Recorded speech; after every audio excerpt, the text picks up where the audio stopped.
마태복음 24장 37절에 보면 노아의 때와 같이 이 인자가 올 때에도 그러할 것이다. 노아의 때와 같이 그때 이제 주님이 오신다는 거죠. 그럼 노아의 때 무슨 일이 있었냐면 잘 모르죠, 우리가. 그죠? 잘 몰라요. 더 읽어보면 홍수 이전 시대에 노아가 방주에 들어가는 날까지 사람들은 먹고 마시고 장가가고 시집가며 지냈다. 먹고 마시고 장가가고 시집가는 것은 우리 일상 아닌가요? 그래서 별 특이 사항이 없어요. 근데 이제 얼마 전에 노아라는 영화를 본 적이 있는데 그때는 지금의 일상이 아니라 폭행이 엄청 난무하는 일상. 그러니까 막 먹고 뭐 술에 취해서 막 고기를 먹고 하는 가운데에서 엄청 막 폭행이 난무하는 그런 시대가 떠오르더라고요. 그 영화를 볼 당시에는 이거 너무한 거예요, 장면이. 뭐 소름 끼칠 정도로 장면을 그렇게 해놨으니까. 근데 요 본문을 보면은 그냥 너무 무난하게 쓰여진 거예요. 먹고 마시고 시집가고 장가가고. 별로 이렇게 그럼 이 시대인데 이 시대뿐이겠어요? 항상 그렇지 않았나요, 옛날부터? 근데 이제 더 읽다 보면 49절에 동료들을 때리고 술친구들과 어울려 먹고 마시면 생각하지도 않은 날의 뜻밖의 시각에 그 종의 주인이 와서, 그러니까 동료들을 때리고 술친구들과 어울려 먹고 마시면, 그냥 먹는 게 아니라 동료들을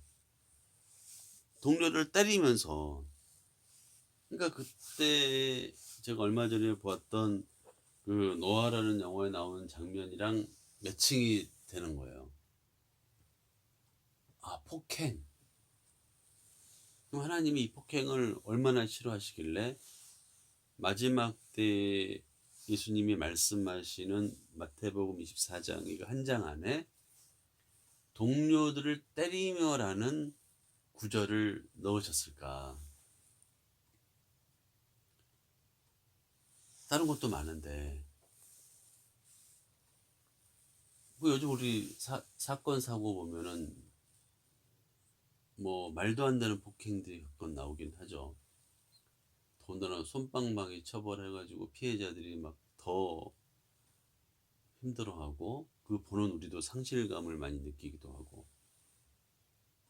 그리고 갑질이 인터넷 시대다 보니까 옛날에는 드러나지 않았던 갑질들이 막 나오죠. 그리고 그 집 안에서도 뭐 그 폭행이 있고요. 그런데 이 폭행에 대해서 그렇게 막 와닿지는 않은 거예요. 그렇잖아요. 우리 이제 보통 우리가 뉴스에서 많이 듣고 다른 사람 얘기를 들어서 폭행을 많이 접하는데, 물론 이제 그 아이들이 학교에서 당하는 왕따 이제 그런 것들도 많이 있긴 있지만은, 그래도 그래도 마지막 때에 동료들을 때리며가 들어갈 정도로 이게 큰 일인가 싶기도 한데, 그래서 요것 때문에 걸려서 계속 생각이 나는 거예요. 근데 또 생각이 나는 거는 다윗과 밧세바 사건 어떠세요? 다윗과 밧세바 하면 떠오르는 거는 간음이잖아요. 그런데 다윗의 입장에서 봤을 때 시편 51편이 다윗이 회개하는 장면이거든요. 밧세바와의 사건 이후에 거기에 51편 14절에 어떻게 나오냐면, 하나님 나를 구원하시는 하나님, 내가 살인죄를 짓지 않게 지켜주십시오. 우리는 수많은 설교를 듣고 수많은 해석이 나오는데 다 초점이 간음인데, 다윗은 실제로 시편 51편에서 살인죄에 대한 회개를 한다는 거예요. 그렇다면 그 사건이 나왔던 사무엘하 12장에 보면 하나님이 이렇게 말씀하셔 다윗에게. 12장 8절에 보면 나는 내 상전의 왕궁을 너에게 넘겨주었고, 그래서 상전이라고 하면 왕의 상전이면 왕이니까 뭐 사울일 것 같아요. 내 상전의 아내들도 내 품에 안겨주었다. 그러니까 사울의 아내들도 다윗의 품에 안겨줬다는 거죠.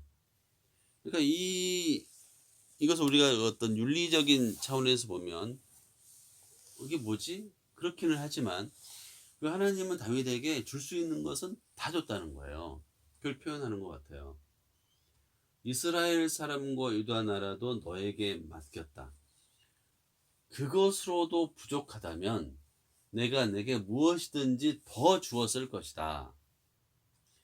그런데도 너는 어찌하여 나 주의 말을 가볍게 여기고 내가 악하게 여기는 일을 하였느냐? 너는 햇사람 우리야를 전쟁터에서 죽이고 그의 아내를 빼앗아 내 아내로 삼았다. 그래서 하나님이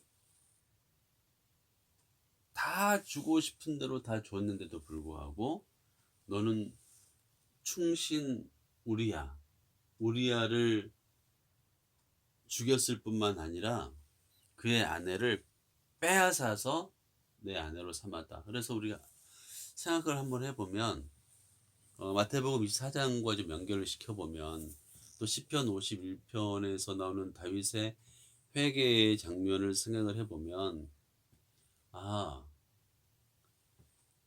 빼앗는 것, 폭행하는 것, 때리는 것, 이것을 하나님이 굉장히 싫어하신다 라는 거죠.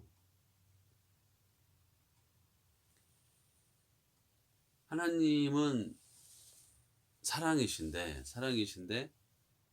하나님의 아들 예수 그리스도가 내려와서 십자가에서 죽음을 맞을 정도로, 그래서 우리 죄를 해결해 주시는, 우리의 죄를 씻어 주시는 그럴 정도로 우리를 사랑하신다는 거예요.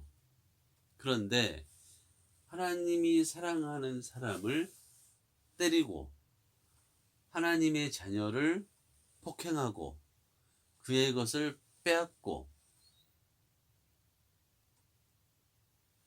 이런 거를 하나님이 굉장히 싫어하신다는 거죠.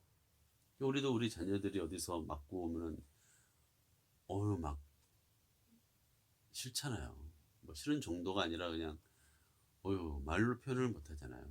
왕따로도 당하면은 막 더 힘들잖아요. 뭐 그런 것처럼